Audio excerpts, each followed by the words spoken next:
नमस्कार। आज हम सैंधव सभ्यता के लोगों के धार्मिक जीवन के बारे में बात करेंगे। अनेक पुरातत्ववेत्ताओं और इतिहासकारों ने सैंधव नगरों के उत्खनन से प्राप्त मूर्तियों, ताम्रफलों, मुद्राओं, प्रतीक चिन्हों आदि से सैंधव धर्म के मूल स्वरूप को जानने का प्रयास किया। इन सभी साक्ष्यों के आधार पर हमारे सामने सैंधव धर्म के दो पक्ष प्रकट होते हैं। एक पक्ष ये है कि सैंधव लोग थे वो सांप्रदायिक धर्म को मानते थे, और दूसरा पक्ष ये है कि वो एक लोक धर्म को मानते थे।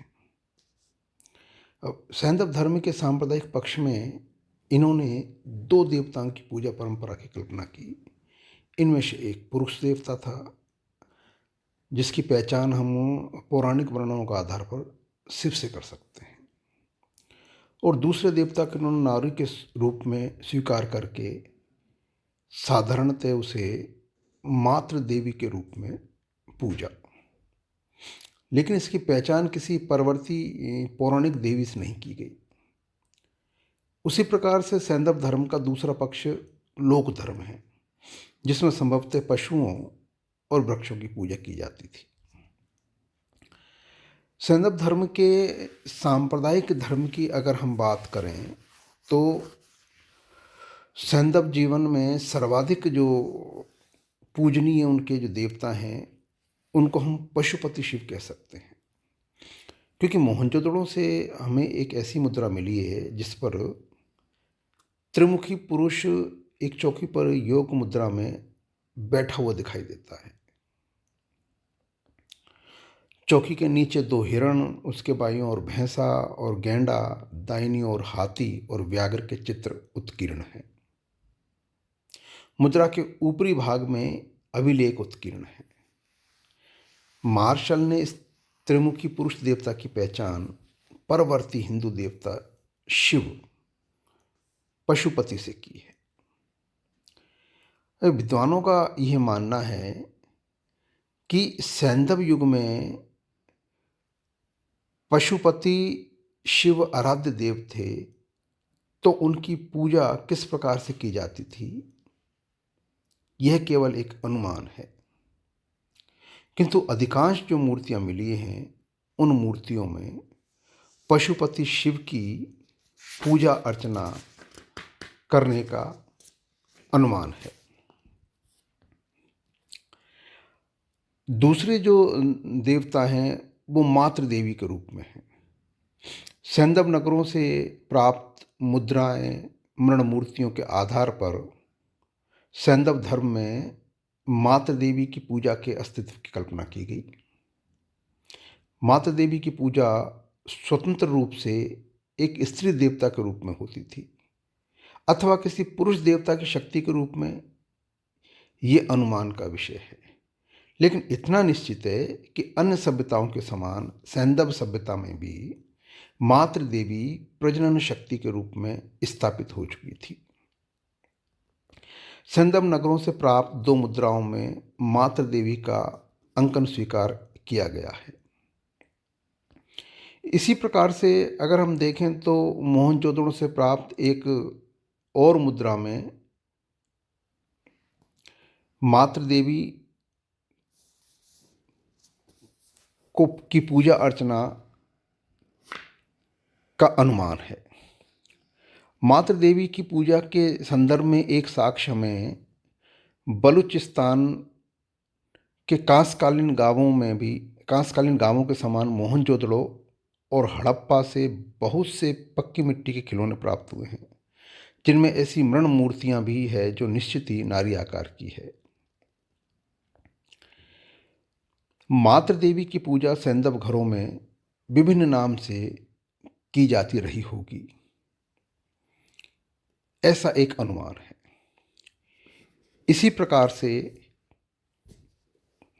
अगर हम सैंधव धर्म के दूसरे पक्ष को देखें जो लोक धर्म है, तो सैंधव धर्म का ये सर्वाधिक महत्वपूर्ण पक्ष है। जिसमें पशुओं की और वृक्षों की पूजा की जाती थी। विश्व के सभी धर्मों में पशु और वृक्षों की पूजा होती रही है। सैंधव युगीन समाज में भी धर्म का यह पक्ष बहुत लोकप्रिय रहा होगा। सैकड़ों सैंधव मुद्राओं पर वृषभ, हाथी, गैंडा, व्याघ्र, घड़ियाल, बकरे जैसे पशुओं के अनेक प्रकार के चित्रण उत्कीर्ण मिलते हैं, जिनमें कुछ पशुओं का सम्मिलित आकार एक काल्पनिक पशु के रूप में भी मिलता है। वास्तविक पशुओं में भैंस, नीलगाय, बैल, हाथी, गैंडा, बाघ और छोटे सींग वाले वृषण का चित्रण मिलता है।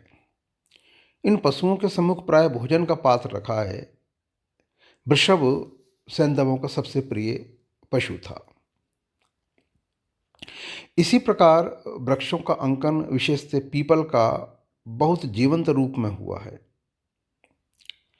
आयताकार मुद्राओं पर अन्य वृक्षों के रूप में भी प्रकट हुए हैं। एक मुद्रा पर उत्कीर्ण पीपल की टहनी के मध्य खड़ी आकृति मार्शल के अनुसार वह पीपल की आत्मा है और 7 आकृतियां देवी के दूत की है। भारत में चिरकाल से वृक्षों में देवी देवताओं के निवास की कल्पना की गई है। पीपल के वृक्ष को इस दृष्टि से सर्वोपरि माना जाता है। यह परंपरा सैंधव काल से चली आई है। अन्य वृक्षों में बबूल, शीशम, शीरीष, नीम और केले का अंकन हुआ है। मोहनजोदड़ो में एक विशालकाय महास्नानागार के अवशेष मिले हैं। ये कुंड प्राचीन कुंडों के समान जल के स्थायी स्रोत से संबंधित नहीं था। इसमें कुएं से जल भरा जाता था और निश्चित रूप से विशिष्ट पर्वों पर सार्वजनिक स्नान के लिए इसका प्रयोग होता होगा। लेकिन साथ ही ये भी संकेत मिलते हैं कि सैंधव जल की पवित्रता की शक्ति में विश्वास करते थे और संभवतः किसी धार्मिक आयोजन के लिए इस विशाल स्नानागार का प्रयोग शायद वह लोग करते थे। इसी प्रकार से सैंधव समाज के अंदर अग्नि पूजा भी प्रचलित थी और अग्नि पूजा के कुछ साक्ष्य हमें आयताकार वेदियों में पक्की ईंटों के माध्यम से मिले हैं। सैंधव समाज में कुछ ऐसी भी मान्यताएं थी जो संभवतः बलि प्रथा से भी संबंधित थी। तो इस प्रकार अन्य सभ्यताओं में विकसित धर्मों से तुलना करने पर सैंधव धर्म विशिष्ट प्रतीत होता है। जैसा सुविदित है, तत्कालीन अन्य धर्मों के समान ही सैंधव धर्म भी बहुदेववादी था। इस तरह से सैंधव धर्म का या सैंधव सभ्यता के लोगों का जो धार्मिक जीवन है वो उन्नत था और संभवतः वो प्रकृति के सभी उन स्रोतों की पूजा अर्चना करते थे जो चमत्कारिक थे और सबसे बड़ी बात जो सैंधव सभ्यता के लोगों की मान्यताओं में बसे हुए थे।